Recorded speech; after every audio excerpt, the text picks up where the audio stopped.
Welcome, dear students. In this lecture, we will discuss seed germination. इस lecture में हम discuss करने जा रहे हैं सीड जर्मिनेशन के बारे में प्लस सीड वाइबिलिटी के बारे में डिस्कस करने जा रहे हैं। होप सो आपको ये लेक्चर पसंद आएगा। देखिए students, today we will discuss seed germination.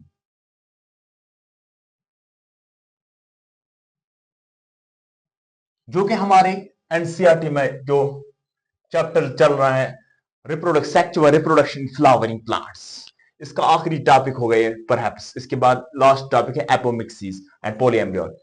देखिए स्टूडेंट, सीड जर्मिनेशन का कंसेप्ट क्या होता है dear students? Seed germination means कि सीड एक्टिव हो जाता है after dormancy. In simple words, seed sprouting of seeds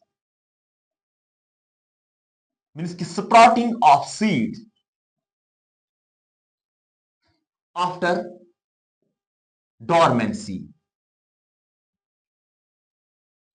sprouting means कि ट्यूबर्स निकलते हैं, सीड एक्टिव हो जाता है आफ्टर डोरमेंसी कि मींस कि जब एक सीड इनएक्टिव होता है फिर वो एक्टिव मोड में चला जाता है ताकि वो जर्मिनेट कर पाए, ताकि वो एक न्यू प्लांट बनाए और to form new plant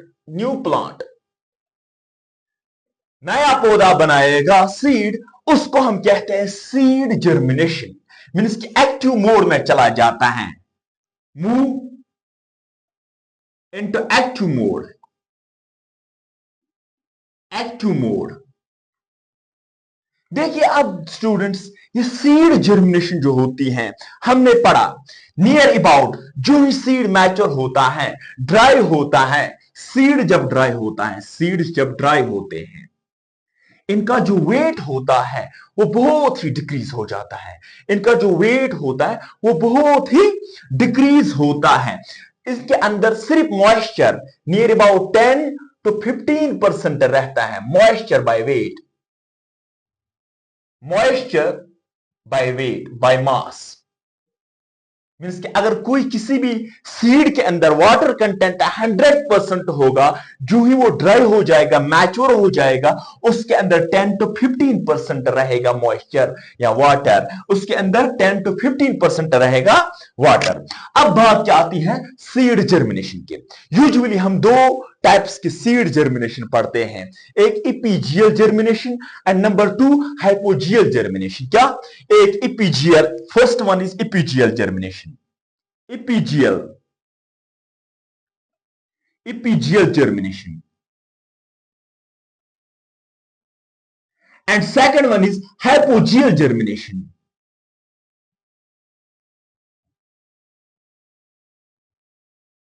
hypogeal germination, देखिए स्टूडेंट्स, इनके मतलब अल्फा, इनकी जो वर्ड्स हैं, वर्ड मीनिंग से ही निकलता है। इपीजियल मीन्स कि एबो ग्राउंड होगा, हाइपोजियल मीन्स कि बिलो ग्राउंड होगा।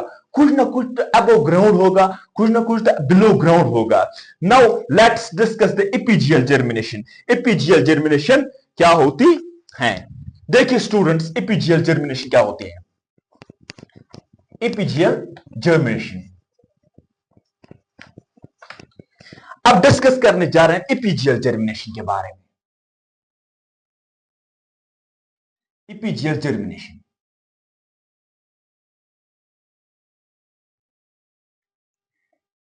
इपीजियल जर्मिनेशन डायकाट्स की अगर हम बात करेंगे, पीस होते हैं, तो इपीजियल जर्मिनेशन अगर हम देखेंगे, यहां पे जो कॉटिलिडन्स होते हैं वो बाहर निकलते हैं, वो जमीन से ऊपर चले जाते हैं। मीन्स की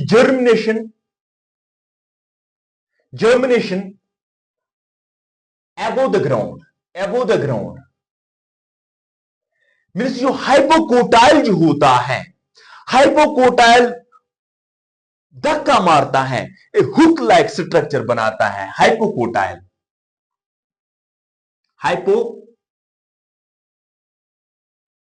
जो होता है, इट मेक्स हुक मीन्स कि हुक बनाता है। हाइपोकोटाइल जो होता है वो हुक बनाता है। जो ही वो हुक बनाएगा वो कार्टिलेजन को धक्का मारता है, बाहर फेंकता है, जमीन के ऊपर फेंकता है, तब जाके ग्रोथ हो जाती है, तब जाके ग्रोथ हो जाती है। तो इस जर्मिनेशन को हम देते हैं नाम epigeal. Now we will illustrate this. हम इस इपीजियल जर्मिनेशन को एक डायग्राम से समझेंगे। For example, this one is the surface of ground, ground surface. Dear students, ये एक सीड है, दिस इज सीड।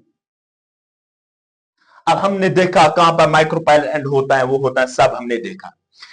देखिए, जो ही हमने इसको ग्राउंड के नीचे बोया, वहां पर प्रेशर भी होता है, वाटर भी होता है और ऑक्सीजन भी होता है। कॉमन सेंस है। देखिए स्टूडेंट्स, अब ये ग्रो स्टार्ट होने लग जाएगा, ऐसा बनाएगा। Dear students, it will make this. This is the hypocotyle. Hypocotyle. अब ये हाइपोकोटाइल हुक जैसा बनाएगा, ये हुक जैसा बनाएगा। Look at this.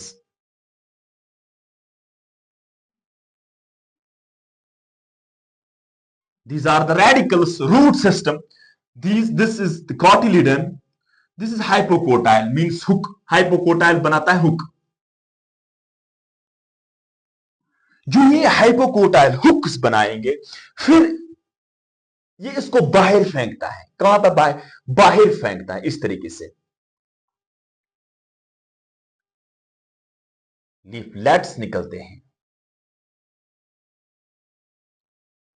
ये तो रूट्स हैं, ये तो हाइपोकोटाइल है, हाइपोकोटाइल है। These are the cotyledons. अब ये कॉटिलिडन्स जो होते हैं, ये कॉटिलिडन्स काम क्या करते हैं? ये प्रोवाइड करते हैं न्यूट्रिशन। ग्रोइंग करने में तो न्यूट्रिशन चाहिए, ग्रो करने में तो न्यूट्रिशन चाहिए। वो न्यूट्रिशन कौन प्रोवाइड करता है? ये कॉटिलिडन्स। क्या? ये कॉटिलिडन्स प्रोवाइड करते हैं। अब ये ऐसा, अब ये थोड़ा सा इरेक्ट होगा, खड़ा होगा, इस तरीके से। These are flowerlets. These are roots. देखिए स्टूडेंट्स, ये अब लीव्स निकलने लगे। Leaves, this is the cotyledon. Cotyledon, this is radical, जो रूट सिस्टम बनाएगा, जो बनाता है रूट सिस्टम। अब ये कॉटिलिडन्स डिकम्पोज नहीं कह सकते हैं, ये तो इतनी न्यूट्रिशन प्रोवाइड करते हैं, ये तो फिर खत्म हो जाएंगे न्यूट्रिशन देने में।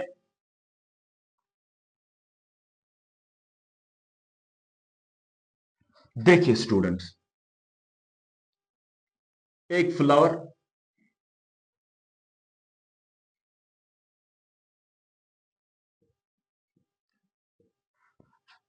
अब ये छोटा हो जाएगा, कॉटिलिडन अब छोटा हो जाएगा, ये लीव्स बनाता है। दिस इज एपिकोटाइल,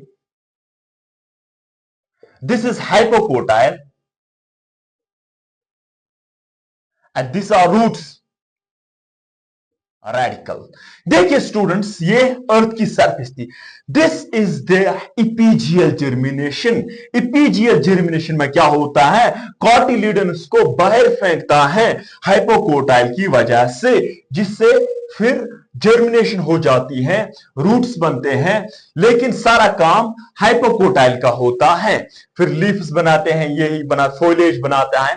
तो this development, this germination is called epigeal germination. Means above the ground. Above, देखिए, देखा ना आपने, देखा ना यहां पर above the ground, above the ground germination हो जाती है। इसका नाम रखते हैं इपीजियल जर्मिनेशन, इपीजियल जर्मिनेशन। अब हम डिस्कस करने जा रहे हैं हाइपोजियल जर्मिनेशन क्या होती है। हाइपोजियल जर्मिनेशन में क्या होता है?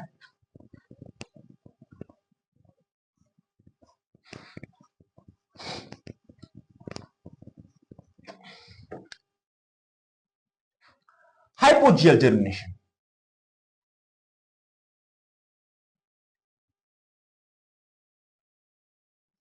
हाइपोजियल जर्मिनेशन में क्या होता है? जो जर्मिनेशन हो जाती है वो बिलो द ग्राउंड होता है। Below the ground. और below the surface of earth जो जर्मिनेशन हो जाएगी सीड की, वो below the surface of earth होगा, below the level of earth ground होगा, उसका नाम रखते हैं हम हाइपोजियल जर्मिनेशन। आइए हम देखेंगे एक एग्जांपल के through. For example this is the seed, this is the seed. अब ये ग्रो करेगा, हमने इसको फेवरेबल कंडीशन दी।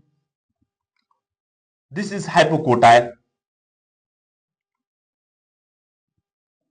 अब ये हाइपोकोटाइल क्या करता है, यही यहां पर काम कौन करता है, यहां पर काम करता है एपिकोटाइल। क्या करता है, एपिकोटाइल।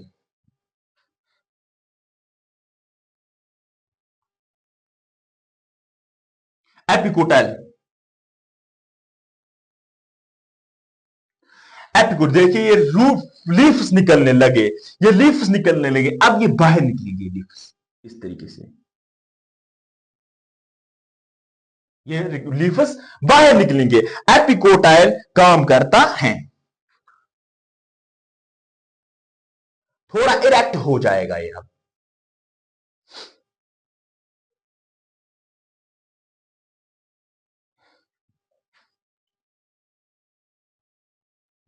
These are leaves. अब ये बढ़ता जाएगा, दिस इज एपिकोटाइल। आपको क्या लग रहा है डिफरेंस डियर स्टूडेंट्स, ये तो सीड है। जो ही हमने देखा हाइपोकोटाइल का यहां पर इस्तेमाल नहीं किया जाता है, यहां पर एपिकोटाइल का कंसेप्ट किया जाता है। सारा ग्रो जो होता है, सारी जो जर्मिनेशन हो जाती है, वो बिलो द लेवल ऑफ अर्थ हो जाती है। क्या होती है, below the level of surface of the soil. Surface of the soil के नीचे जो भी, अगर आपको देखना है, ये जर्मिनेशन एपिकोटाइल है, हाइपोजियल है, सॉरी हाइपोजियल और एपिजियल जर्मिनेशन है। अगर एपिजियल जर्मिनेशन होगी तो कॉटिलिडन्स बाहर निकलेंगे ऑटोमेटिक। अगर cotyledons below the level of earth होगी, below the level of surface of soil होगी, तो डेफिनेटली वो हाइपोजियल जर्मिनेशन होगी। इस तरीके से फिर ये कॉटिलिडन खत्म हो जाता है, तो लीव्स बन जाते हैं ऐसे, यहां पर रूट्स बनाते हैं, फिर ये एक न्यू प्लांट बनाता है, न्यू प्लांट बनाता है। ये तो कंसेप्ट रहा डाइकॉट्स में। अब कॉन्सेप्ट होती है जर्मिनेशन, वो मोनोकॉट्स में क्या होता है, जर्मिनेशन इन मोनोकॉट्स। यहां पर कोलिप्टाइल प्ले रोल करता है। अच्छा, जर्मिनेशन इन मोनोकॉट्स मींस कि मेज,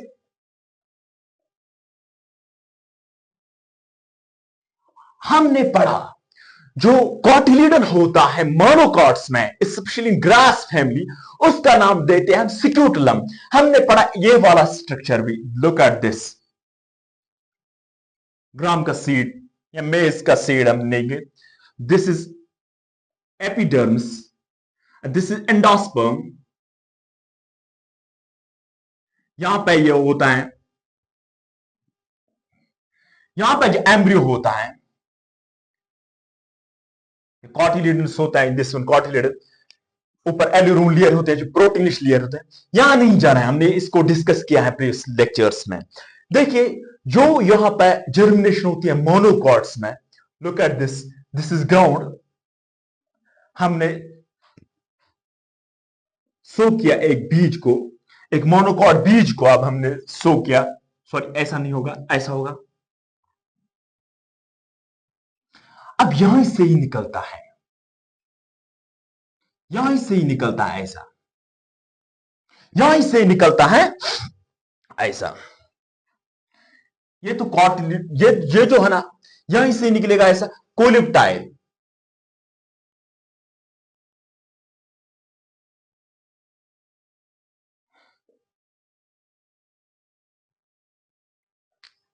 ये छोटा चला जाएगा, ये दिस कॉटिलिडन।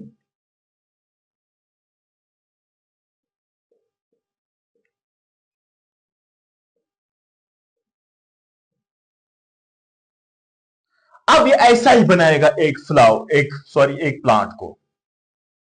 मींस कि यहां पर जो इस्तेमाल किया जाता है कुलिप्टाइल, कूलिप्टाइल जो प्रोटेक्टिंग कवरिंग होती है, शीट्स होते हैं, शूट अपेक्स को प्लेम्यूल का बनाता है, शूट सिस्टम बनाता है, मींस लीफ स्वीप्स वगैरह सब कुछ बनाएगा। ये डेवलपमेंट थी, ये जर्मिनेशन थी इन मोनोकॉट्स। कहां पे? मोनोकॉट्स में ये सीड जर्मिनेशन थी। अब बात आती है, क्या आपने सुना सीड जर्मिनेशन या seeds without agriculture without seed is impossible, agriculture without seed,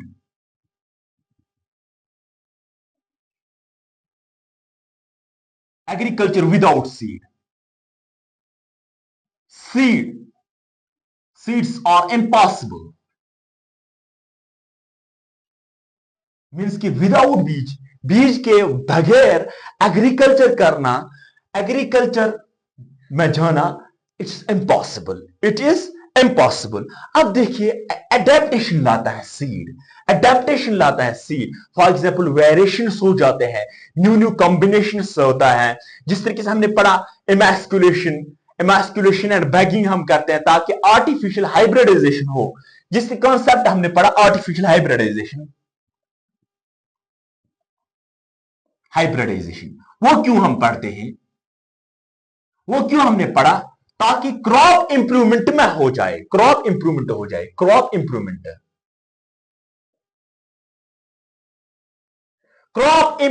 programmes में मदद करता है। Dear students please concentrate this. जो सीड का हो जाए इसके अंदर एडेप्टेशंस हो जाती हैं, इसके अंदर वो स्ट्रैटेजीज पैदा होती हैं जो कि फ्लावरिंग प्लांट्स में पाया जाता है। सीड जो होता है, हमने सुना होगा हाइब्रिड सीड, ये हाइब्रिड सीड है, ये सीड हमने वहां से ला, वो बेस्ट क्वालिटी, वो डिजायरेबल क्वालिटीज की होती हैं वो सीड्स, इसीलिए हम आर्टिफिशियल हाइब्रिडाइजेशन करते हैं।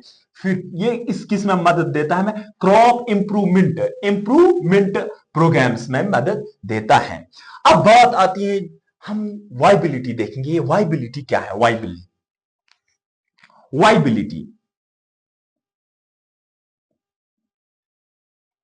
Viability of seeds.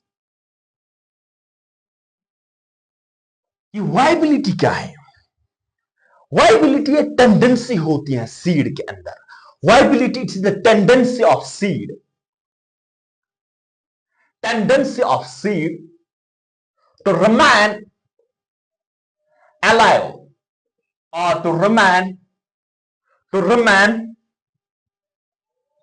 active, means कि in simple you can call ये एक पोटेंशियल, ये एक टेंडेंसी होती है सीड के अंदर तब जब तक ये जिंदा रह पाए, मीन्स कि expire, in layman language we can call viability of seed expire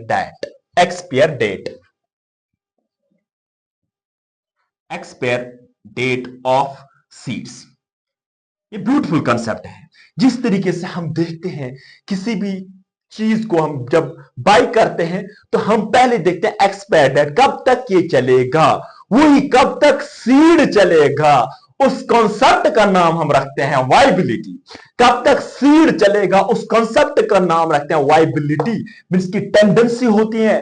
for example अगर कोई सीड है, इसका इसका वाइबिलिटी पीरियड जो होता है, ये वाइबिलिटी पीरियड हम लेंगे 6 मंथ्स, मींस कि 6 मंथ के अंदर अंदर अगर हमने इसको फेवरेबल कंडीशन दी, फिर बोया हमने इसको, लेकिन ये एक्टिव हो जाएगा, ये जर्मिनेट हो जाएगा, इसके अंदर सीड जर्मिनेशन हो जाएगी। लेकिन आफ्टर कंडीशन भी देखो, अगर 6.3 या 6.7 महीने के बाद, लेकिन अगर 7 महीने के बाद हम इसको बो करेंगे, इसको हम बोएंगे 7 महीने के बाद, लेकिन ये जर्मिनेट नहीं होगा, it means that this seed has viability period only 6 months, not 7 months. So we can call viability expire date. Expire date नहीं, ये terminology so common language है। Tendency of seed to remain alive, जिंदा कब तक रह सकता है seed, उसका नाम रखते हैं हम वाइबिलिटी ऑफ सीड। देखिए, अब ये वाइबिलिटी जो होता है ना, वाइबिलिटी हमने देखा कुछ ऐसे सीड भी हमने पाए जिनके अंदर वाइबिलिटी पीरियड था 10,000 ईयर्स। कुछ ऐसे सीड्स भी हमने पाए जिनके अंदर वाइबिलिटी पीरियड था 2000 ईयर्स, 2000 ईयर्स। अब हम देंगे ल्यूपेंस एरेक्टिक्स, ल्यूपाइन एक सीड है, ल्यूपाइन सीड मींस ल्यूपैनस एरेक्टिक्स। नेम जो है ल्यूपैनस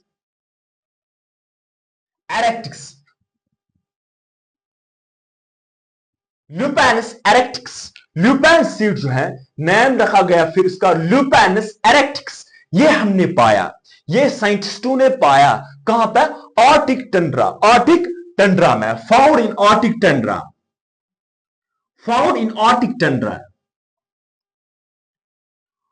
टंड्रा मीन्स के जो ल्यूपैन सीड था, ल्यूपैनस एरेक्टिकस, ये आर्टिक टंड्रा में पाया गया। कहां पर पाया गया? आर्टिक टंड्रा में पाया गया, जिसकी वाइबिलिटी जो थी वो 10,000 ईयर्स थी। क्या वाइबिलिटी पीरियड जो था, 10,000 ईयर्स। ये नॉट ए जोक नहीं है, 10,000 ईयर्स है। मीन्स कि अगर हम इसको 10,000 ईयर्स के अंदर अंदर बो करेंगे, इसको सो करेंगे, इसको हम बोएंगे, वाइबिलिटी 10,000 ईयर्स ये फ्लावर करेगा एंड जर्मिनेट। मीन्स कि जर्मिनेट हो जाएगा। इसका जो वाइबिलिटी पीरियड जो था वो 10,000 ईयर्स था, 10,000 ईयर्स था। किसका? ल्यूपैनस एरेक्टिक्स। जो एक्सकेवेशन की गई, जो निकाला गया साइंटिस्ट ने आर्टिक टंड्रा से। कहां पे? Arctic Tundra. अब दूसरी एग्जांपल है जो रिसेंटली निकला, रिसेंट फाउंड। वो क्या था? डेट पाम मीन्स की खजूर।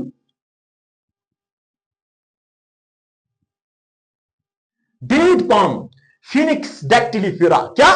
फिनिक्स डैक्टिलिफेरा।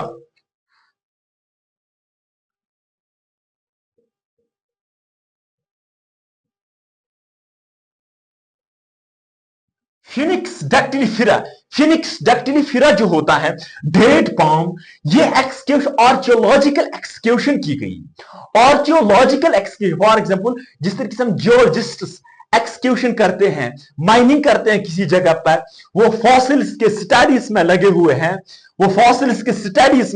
हैं, लेकिन आर्कियोलॉजिकल एक्सक्यूशन, जिस दिन हम कार्बन डेटिंग पे हम पढ़ते हैं आगे, फिनिक्स डैक्टिलिफेरा जो है, जो सीड निकला फिनिक्स डैक्टिलिफेरा डेट पाम का, उसका जो वाइबल पीरियड था वो 2000 ईयर्स था। 2000 ईयर्स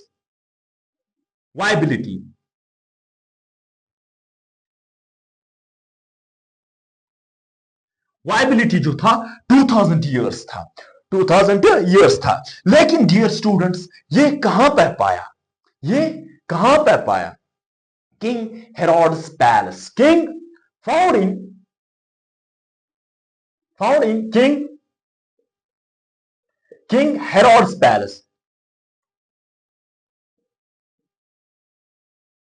मीन्स कि हमने पाया फिनिक्स डैक्टिलिफेरा को आर्कियोलॉजिस्ट ने पाया, जियोलॉजिस्ट ने पाया।